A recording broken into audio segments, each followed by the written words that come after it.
kailangan gumastos ng malaki para sa regalong may puso at happy. Yan ang ipapakita sa atin ni Marjorie dito sa Momergency.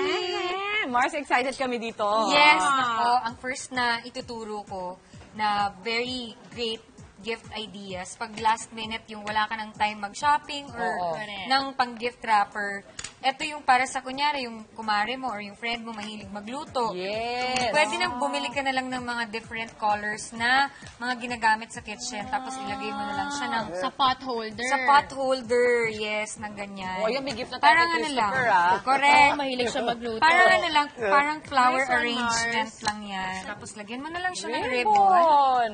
Perfect, di ba? Kailangan may glitters ang ribbon. Super good idea yan. Social siya tingnan. O, alam niyo na ang regalo ko sa inyo. Yan. Uy, Mars, I would love to have Di ba, one like that. Mars? Yeah. Diba? Tsaka yun yung mga bagay sa usina na hindi nyo pinapalitan for Kasi years and maganda dyan, years. isabit mo lang siyang gano'n, no? Yes, Oh! correct. Ayan, so ready na siya.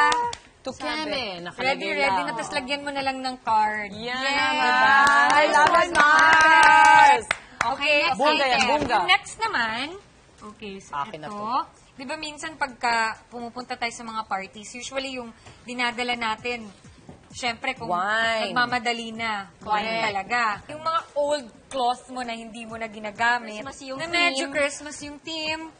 So, ganito lang yan. Yun, no? Syempre, Okay. i-roll mo lang siya ng ganito, tapos maglagay ka lang ng space sa gitna para pwede mo siyang i-fold.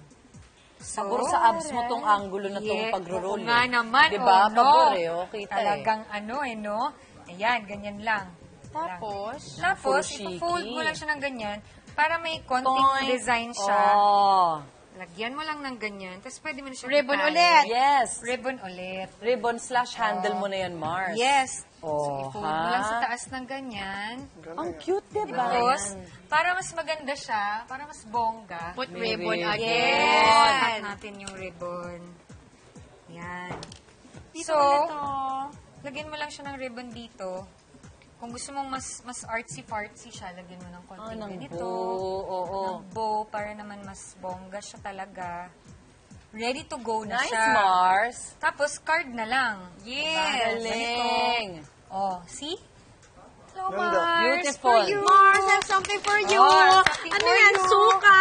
Alam mo na pang luto Pwede mo. rin, Mars. Why not? Lalo na kung Kasama. taga ibang probinsya ka na specialty ang suka.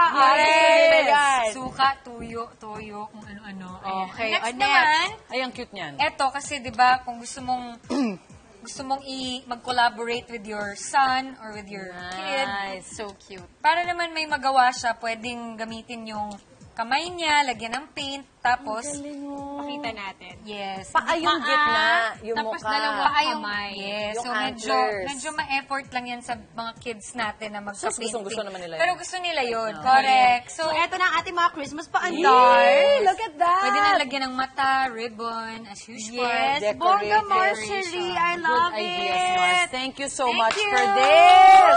I love it. Yung mga gift na tayo.